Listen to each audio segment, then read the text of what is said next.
काल वेगळंच उत्तर दिलं CCTVच्या संदर्भात. तुमच्या मूळ प्रश्नाचं उत्तर दिलं नाही का? माझं तेच म्हणणं आहे, आई तुळजाभवानीच्या सुरक्षेबाबतीत जर तुळशी टिंगलटावळीवर आणि दुसऱ्या राजकारणात असतील तर यापेक्षा दुर्दैव कुठं जाऊ शकत नाही. माझी त्यांना अजूनही विनंती आहे की तुम्ही याबाबतच्या जी वस्तुस्थिती आहे ती तुम्ही प्रशासनाकडनं माहिती घेऊन सर्वसामान्य माणसासमोर आई तुळजाभवानीला मानणाऱ्या प्रत्येक भाविकासमोर आपण ही वस्तुस्थिती आणली पाहिजे.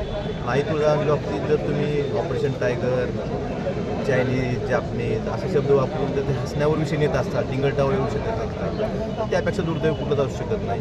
मी याबाबत मुख्यमंत्र्यांकडे तक्रार करणार आहे आणि याबाबत मी विधानसभेत जे बोलतो त्याला अजून मला उत्तर आलेलं नाही. याबाबत आपण विचारणा करणार. पालकमंत्री नियोजन समितीचे अध्यक्ष आहेत, त्यांनाच हे जर माहीत नसेल तर माहीत नाही का ते विषय त्यांना डायव्हर्ट करायचा आहे, हा मूळ प्रश्न आहे.